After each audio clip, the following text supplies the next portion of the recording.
ಜಂಗಮದ ಪಾದವು ಪರಮ ಪವಿತ್ರವಾಗಿರ್ಬೋದಯ್ಯ. ಜಂಗಮದ ಪಾದವು ಜಗದ್ಭರಿತವಾಗಿರ್ಬೋದಯ್ಯ. ಜಂಗಮದ ಪಾದವು ಆದಿಯಿಂದ ತತ್ತವಾಗಿರ್ಬೋದಯ್ಯ. ಚರಣಂ ಪವಿತ್ರಂ ವಿತತಂ ಪುರಾಣಂ ಎಂಬುದಾಗಿ ಜಂಗಮದ ಶ್ರೀಪಾದವ ಭಕ್ತಿಯಿಂದ ಪಿಡಿದ ಸದ್ಭಕ್ತನು ದುರಿತಾಂಬುದಿಯಿಂದ ದೂರನಾಗಿರ್ಪನಯ್ಯ ಕೂಡಲ ಚೆನ್ನ ಸಂಗಮ ದೇವ. ಬಸವಾದಿ ಪ್ರಮಥರನ್ನ ಶ್ರೀ ಸಿದ್ಧಗಂಗಾ ಗುರುಪರಂಪರೆಯನ್ನ ಭಕ್ತಿಯಿಂದ ಸ್ಮರಿಸುತ್ತಾ ಮಹಾಲಿಂಗದೊಳಗಾದ ಆರಾಧ್ಯ ದೈವರಾದ ಪ್ರಾತ ಸ್ಮರಣೀಯರೂ ಆದ ಪರಮ ಪೂಜ್ಯ ಶ್ರೀ ಶ್ರೀ ಶಿವಕುಮಾರ ಮಹಾಶಿವಯೋಗಿಗಳ ಶಿವಚೈತನ್ಯವನ್ನು ನೆನೆದು ಪೂಜ್ಯ ಗುರುದೇವರ ಅಡಿದಾವರಗಳಿಗೆ ಸಾಷ್ಟಾಂಗ ಪ್ರಣಾಮಗಳನ್ನು ಸಲ್ಲಿಸಿ ನೆರೆದಿರುವ ಎಲ್ಲ ಅರಗುರು ಚರಮೂರ್ತಿಗಳಿಗೆ ಶರಣು ಸಮರ್ಪಿಸಿ ವೇದಿಕೆಯ ಮೇಲೆ ಆಸೀನರಾಗಿರುವ ಶ್ರೀಯುತ ತಗಡೂರು ವೀರಭದ್ರಪ್ಪನವರೇ, ಶ್ರೀಯುತ ಎಂ ಸುರೇಶ್ ರವರೇ, ಎಲ್ಲ ಶರಣೆಯರೇ, ಪ್ರೀತಿಯ ವಿದ್ಯಾರ್ಥಿಗಳೇ, ಕಳೆದ ಗೋಷ್ಠಿಯಲ್ಲಿ ಅಷ್ಟಾವರಣದಲ್ಲಿ ಉಪಾಸ್ಯ ಮೂರ್ತಿಗಳಾದ ಗುರು ಲಿಂಗ ಜಂಗಮರ ಮಹತ್ವವನ್ನ ನಾವೆಲ್ಲ ಸಂಕ್ಷಿಪ್ತವಾಗಿ ಅರ್ಥೈಸಿಕೊಂಡಿದ್ದೇವೆ. ನಿಮ್ಗೆಲ್ಲ ತಿಳಿದಂತಹ ವಿಚಾರವೇ. ಮುಂದುವರೆದು ನಾವು ಯಾವ ವಿಚಾರವನ್ನ ಮಾತನಾಡ್ತೀವಿ ಅನ್ನೋದ್ರ ಬಗ್ಗೆನೂ ನೀವು ಈಗಾಗಲೇ ಊಹೆ ಮಾಡಿದ್ದೀರಾ. ಇವತ್ತಿನ ಮುಂದುವರಿದ ಭಾಗ ಗೋಷ್ಠಿಯಲ್ಲಿ ಅಷ್ಟಾವರಣದ 4ನೇ ಆವರಣವಾಗಿರುವ ಪಾದೋದಕದ ಹಲವು ಮಹತ್ವದ ವಿಚಾರಗಳನ್ನ ಇವತ್ತು ಗ್ರಹಿಸೋಣ. ಉದಕ ಮತ್ತು ಪಾದೋದಕ ಈ ಎರಡರಲ್ಲಿ ಭೌತಿಕವಾಗಿ ಒಂದೇ ತೆರನಾಗಿ ನಾವು ಕಾಣಬಹುದು. ಆದರೆ ತಾತ್ವಿಕ ಹಿನ್ನೆಲೆಯಲ್ಲಿ ಪಾದೋದಕವನ್ನ ಪರಾತ್ಪರ ವರವಸ್ತು ಎನ್ನುವುದಾಗಿ ಪ್ರತಿಪಾದಿತವಾಗಿದೆ. ಏಕೆಂದರೆ ಈ ಪಾದೋದಕವು ಉಪಾಸ್ಯೋಪಾಸಕರ ಅಂದರೆ ಗುರು ಶಿಷ್ಯರ ಸಾಮರಸ್ಯದ ಪರಿಣಾಮವಾಗಿ ಹುಟ್ಟುವಂತಹದು. ಇದು ಇಲ್ಲಿ ಉಪಾಸ್ಯ ಮೂರ್ತಿಗಳಾದ ಗುರು ಲಿಂಗ ಜಂಗಮರಿಗೆ ತನು ಮನ ಧನಗಳನ್ನು ಅರ್ಪಿಸಿ ಪೂಜಿಸುವುದರ ಪ್ರತಿಫಲವಾಗಿ ಉಪಾಸಕನಾದ ಶಿಷ್ಯನಿಗೆ ದೊರೆಯುವಂತಹ ಫಲಗಳಲ್ಲಿ ಪಾದೋದಕವು ಒಂದಾಗಿರುತ್ತದೆ. ಗುರು ಲಿಂಗ ಜಂಗಮರಿಂದ ಪಡೆದ ತೀರ್ಥವೇ ಪಾದೋದಕವೆನಿಸಿಕೊಳ್ಳುತ್ತದೆ. ಹಾಗಾಗಿ ಮೊದಲನೇದಾಗಿ ಈ ಪಾದೋದಕದ ಅವಯವಾರ್ಥವನ್ನ ನಾವು ಗ್ರಹಿಸೋಣ. ಪಾದೋದಕ ಅನ್ನುವಂಥದ್ದು ಪದದಲ್ಲಿ ನಾವು 4 ಅಕ್ಷರಗಳನ್ನು ಗಮನಿಸಬಹುದು. ಆ 4 ಅಕ್ಷರಗಳಿಗೆ ಈ ಶ್ಲೋಕ ತನ್ನದೇ ಆದಂತಹ ಉಲ್ಲೇಖವನ್ನು ನೀಡುತ್ತೆ. ಪಾಕಾರಂ ಪರಮ ಜ್ಞಾನಂ, ದೋಕಾರಂ ದೋಷನಾಶನಂ, ಡಕಾರಂ ದಹ್ಯತೆ ಜನ್ಮ, ಕಕಾರಂ ಕರ್ಮನಾಶನಂ ಎಂಬುದಾಗಿ. ಪಾಕಾರದಿಂದ ಪರಮಜ್ಞಾನ ಉದಯವಾದರೆ ದೋಕಾರದಿಂದ ಸಕಲ ದೋಷಗಳು ನಾಶವಾಗುವುದು, ದಕಾರದಿಂದ ಹುಟ್ಟು ಅಡಗುವುದು, ಕಕಾರದಿಂದ ಕರ್ಮಗಳು ನಾಶವಾಗುವುದು ಎನ್ನುತ್ತದೆ. ಇನ್ನ ಮುಂದುವರಿದು ಪಾದ ಶಬ್ದ ಅನ್ನುವಂಥದ್ದು ಈ ಕ್ರಿಯಾ ಸಂಕೇತವಾಗಿರುವಂತಹದ್ದು ಅಷ್ಟೇ ಅಲ್ಲ, ಅದು ಜ್ಞಾನ ಸಂಕೇತವೂ ಆಗಿದೆ. ಇನ್ನ ಉದಕವು ಅಗ್ನಿ ತತ್ವದಿಂದ ಉದಯಿಸಿರುವುದರಿಂದ ಅಗ್ನಿಯು ಜ್ಞಾನದ ಸಂಕೇತ ಎಂದೆನಿಸಿಕೊಳ್ಳುತ್ತದೆ. ಹಾಗಾಗಿ ಉದಕವು ಜ್ಞಾನದ ಸಂಕೇತವೆಂದು ಅರ್ಥೈಸಿಕೊಳ್ಳಬಹುದಾಗಿದೆ ಈ ವಿಚಾರದಲ್ಲಿ. ಹಾಗಾಗಿ ಈ ಜ್ಞಾನ ಕ್ರಿಯೆಗಳ ಸಮಸಮುಚ್ಚಯವಾಗಿ ಬೋಧಿಸುವ ಪದವೇ ಈ ಪಾದೋದಕ ಪದವಾಗಿದೆ. ಇನ್ನ ಪಾದೋದಕದ ಪ್ರಕಾರಗಳು, ನಾವು ಕೇವಲ ಕ್ರಿಯಾಭೇದದಿಂದಷ್ಟೇ ಪಾದೋದಕದ ಪ್ರಕಾರಗಳನ್ನು ನಾವು ಗಮನಿಸಬಹುದು. ಅದರಲ್ಲಿ ಗುರುಪಾದೋದಕ, ಲಿಂಗ ಪಾದೋದಕ, ಜಂಗ ಪಾದೋದಕವೆಂದು ನಾವು ಅರ್ಥೈಸಿಕೊಳ್ಳಬಹುದಾಗಿದೆ. ಈ 3 ಪಾದೋದಕಗಳಲ್ಲದೆ ಸೂಕ್ಷ್ಮವಾದ ಅವಾಂತರ ಭೇದಗಳಿಂದ ಇದನ್ನು ಸ್ವೀಕರಿಸುವಲ್ಲಿ ಮತ್ತೆ ನಾವು 7 ವಿಧವಾದಂತಹ ಪಾದೋದಕಗಳು ಸೇರಿ 10 ತೆರನಾಗಿ ದಶವಿಧ ಪಾದೋದಕವೆನಿಸುತ್ತದೆ. ಹಾಗಾದರೆ ಆ 10 ವಿಧದ ದಶವಿಧ ಪಾದೋದಕಗಳು ಯಾವ್ಯಾವು? ಮೊದಲನೇದಾಗಿ ಈಗಾಗಲೇ ಹೇಳಲಾಗಿದೆ. ಮೊದಲನೇದು ಗುರುಪಾದೋದಕ, ಇದನ್ನ ಧೂಳೋದಕ ಅಂತಲೂ ಸಹ ನಾವು ಕರೀತೇವೆ. ಎರಡನೇದು ಲಿಂಗ ಪಾದೋದಕ, ಮೂರನೆಯದಾಗಿ ಜಂಗಮ ಪಾದೋದಕ, 4ನೇದು ಸ್ಪರ್ಶನೋದಕ, 5ನೇದು ಅವಧಾನೋದಕ, 6ನೇದು ಆಪ್ಯಾಯನೋದಕ, 7ನೇದು ಹಸ್ತೋದಕ, 8ನೇದು ಪರಿಣಾಮೋದಕ, 9ನೇದು ನಿರ್ನಾಮೋದಕ, 10ನೇದು ಸತ್ಯೋದಕ. ಇವು ದಶವಿಧ ಪಾದೋದಕಗಳು ಅಂತ ಕರೀತೀವಿ ನಾವು.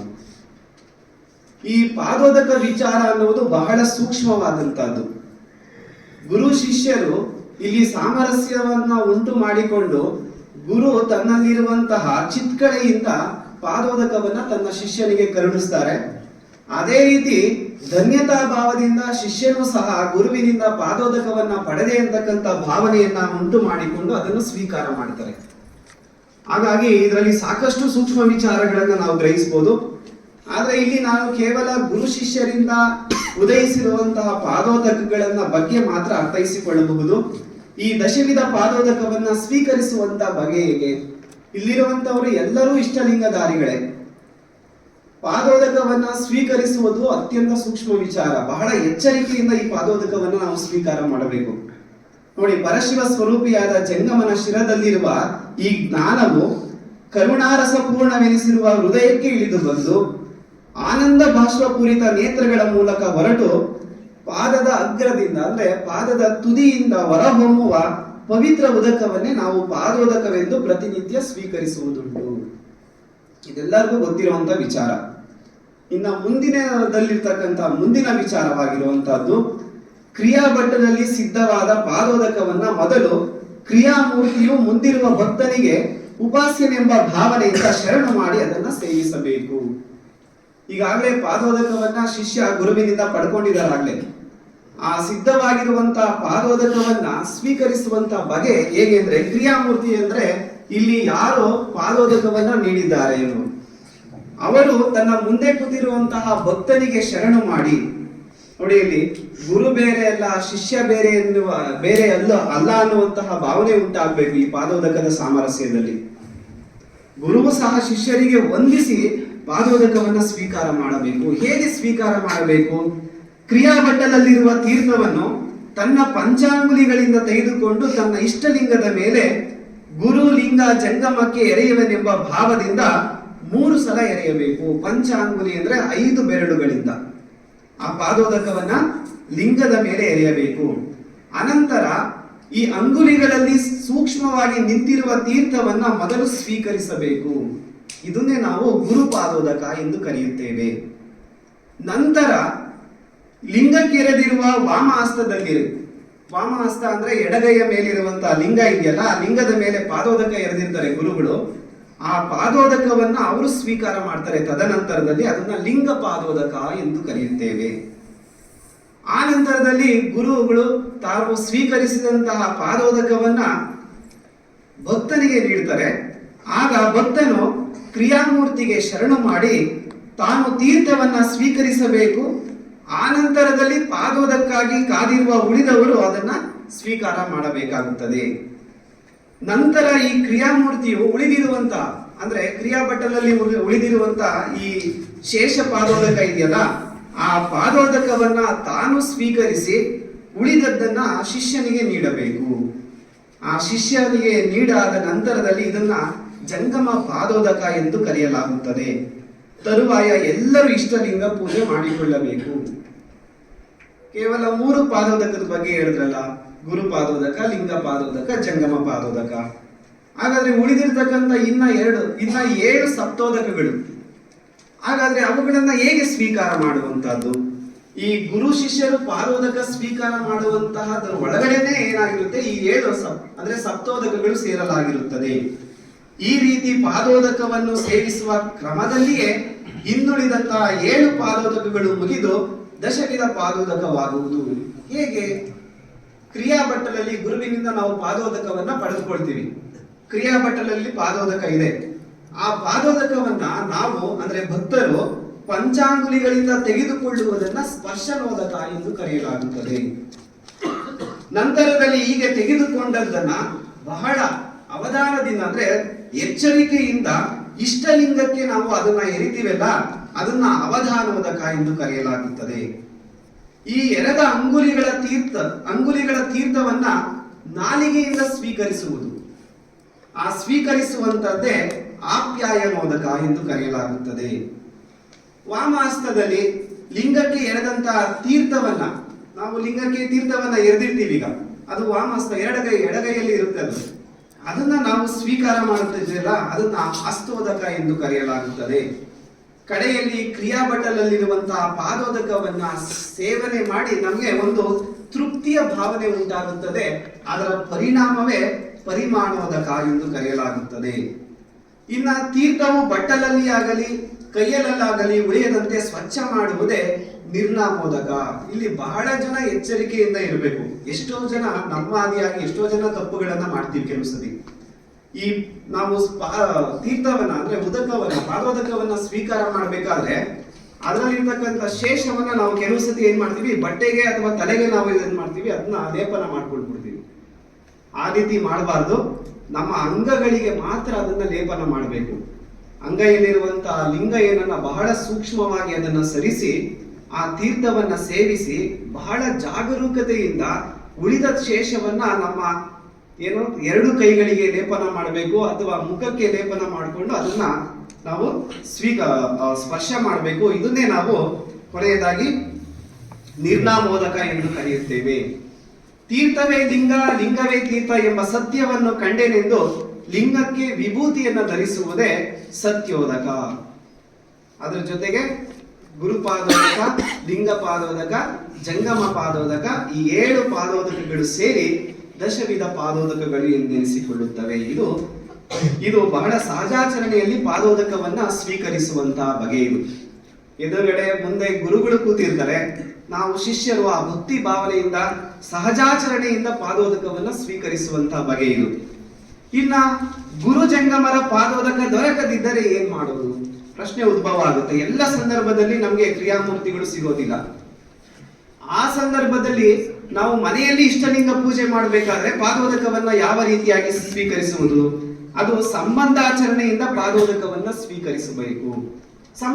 ಸಂಬಂಧಾಚರಣೆ ಹೇಗೆ ಮಾಡುವಂತಹದ್ದು ನೋಡಿ. ಇಷ್ಟಲಿಂಗ ಪೂಜೆ ಆದ ಮೇಲೆ ಕ್ರಿಯಾಬಟ್ಟಲನ್ನ ತೆಗೆದುಕೋಬೇಕು. ಆ ಕ್ರಿಯಾಬಟ್ಟಲಲ್ಲಿ ಶುದ್ಧ ನೀರನ್ನ ಹಾಕಿ ಬಲಹಸ್ತದಲ್ಲಿ 5 ಬೆರಳುಗಳಿಗೆ ನಾವು ವಿಭೂತಿಯನ್ನ ಧಾರಣೆ ಮಾಡಬೇಕು. ನಂತರ ಗುರುಗಳು ಬೋಧಿಸಿದಂತಹ ಮಂತ್ರವನ್ನ ಉಚ್ಚರಿಸುತ್ತಾ ಉದಕಕ್ಕೆ ಮಂತ್ರ ಸಂಬಂಧಿಸಬೇಕು. ಮೇಲೆ ಬರೀಬೇಕು, ಮಂತ್ರಗಳನ್ನ ಸಂಬಂಧ ಮಾಡಬೇಕು.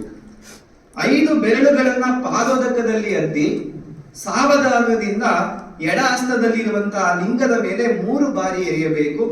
ನಂತರ ಕುರಂಗ ಮುದ್ರೆಯಿಂದ ನೋಡಿ, ಇದು ಕುರಂಗ ಮುದ್ರೆ ಅಂತ ಕರಿತೀವಿ. ಆ ಕುರಂಗ ಮುದ್ರೆಯಿಂದ ನಿಧಾನವಾಗಿ ಲಿಂಗವನ್ನ ಮುಂದಕ್ಕೆ ಸರಿಸಿ ಶಿರವಾಗಿ ಏನ್ ಮಾಡಬೇಕು, ಆ ಪಾದೋದಕವನ್ನ ಸ್ವೀಕರಿಸಬೇಕು. ಪಾದೋದಕದ ತುಂತುರು ಹನಿಯೂ ಸಹ ಕೆಳಗಡೆ ಬೀಳದಂತೆ ಎಚ್ಚರವನ್ನ ವಹಿಸಬೇಕು ಈ ಸಂದರ್ಭದಲ್ಲಿ. ನಂತರದಲ್ಲಿ ಎಡಹಸ್ತದಲ್ಲಿರುವಂತಹ ಪಾದೋದಕವನ್ನ ಸ್ವೀಕರಿಸಿದ ನಂತರ ತಮ್ಮ ಪಂಚಾಂಗುಲಿಗಳಲ್ಲಿರುವಂತಹ ಪಾದೋದಕವನ್ನ ತಮ್ಮ ದೇಹದ ಅಂಗಾಂಗಗಳಿಗೆ ಲೇಪಿಸಬೇಕು. ಆ ನಂತರದಲ್ಲಿ ಭಸ್ಮಧಾರಣೆ ಮಾಡಿ ಪೂಜೆಯನ್ನು ಮಾಡಿ ನಂತರ ಪತ್ರೆ ಪುಷ್ಪಗಳನ್ನು ವಿಸರ್ಜಿಸಬೇಕು. ಇದಿಷ್ಟು ಪಾದೋದಕವನ್ನ ಸ್ವೀಕರಿಸುವಂತಹ ಕೆಲವು ಸೂಕ್ಷ್ಮ ವಿಚಾರಗಳು. ಪಾದೋದಕದ ವಿಚಾರಗಳನ್ನ ಹೇಳ್ತಾ ಹೋದ್ರೆ 1 ದಿವಸಗಳಿಗಿಂತ ಹೆಚ್ಚು ದಿನಗಳೇ ಬೇಕಾಗುತ್ತೆ. ಸಾಕಷ್ಟು ಸೂಕ್ಷ್ಮ ವಿಚಾರಗಳಿದಾವೆ. ನಾವು ಸಾಮಾನ್ಯರಿಗೆ ಗ್ರಹಿಸಿಕೊಳ್ಳುವಂತಹ ಉದ್ದೇಶವನ್ನು ಇಟ್ಕೊಂಡು ಇಷ್ಟು ವಿಚಾರಗಳನ್ನ ನಿಮಗೆ ತಿಳಿಸಲಾಗಿದೆ. ಇನ್ನ ಪಾದೋದಕದ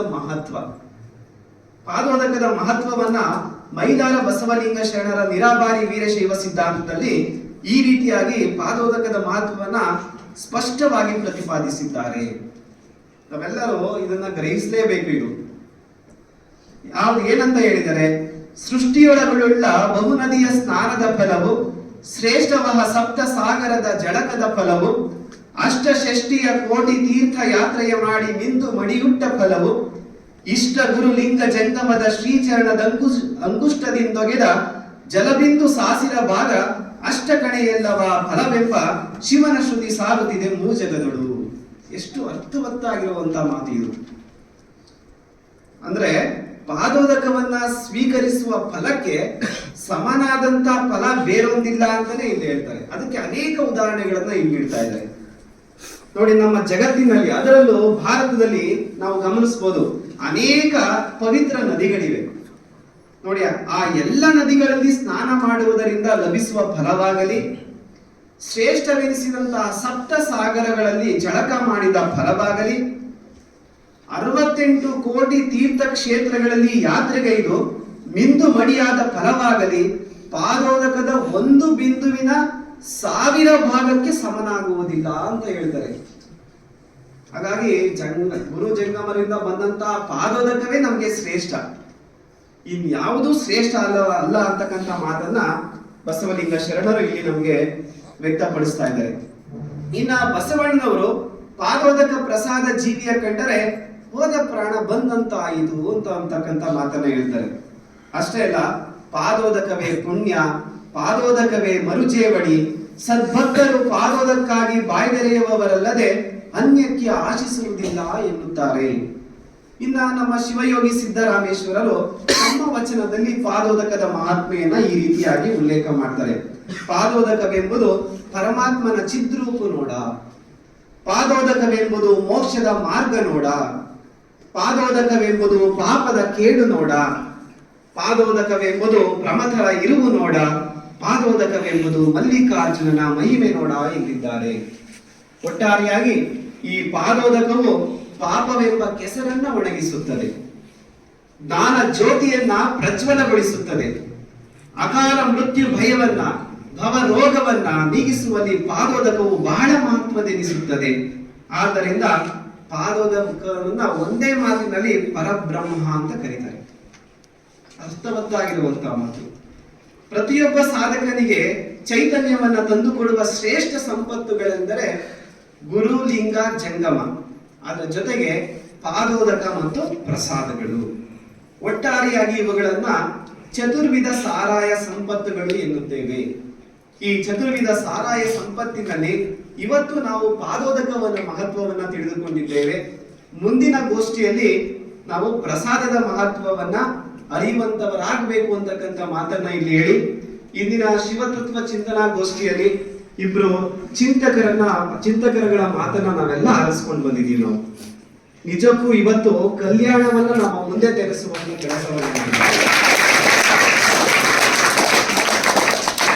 ಮೇದಾರ ಕೇದಯ್ಯನವರ ದೃಷ್ಟಾಂತವನ್ನ ಹೇಳ್ಬೇಕಾದ್ರೆ ತಗಡೂರು ವೀರಭದ್ರಪ್ಪನವರು ನಾವೆಲ್ಲ ಭಾವ ಪರವಶರಾಗ್ಬೇಕು. ಅಷ್ಟು ಶ್ರೇಷ್ಠ, ಅಷ್ಟು ಶರಣರ ಬದುಕು, ಅಷ್ಟು ಶ್ರೇಷ್ಠ ಬದುಕು ಅದು.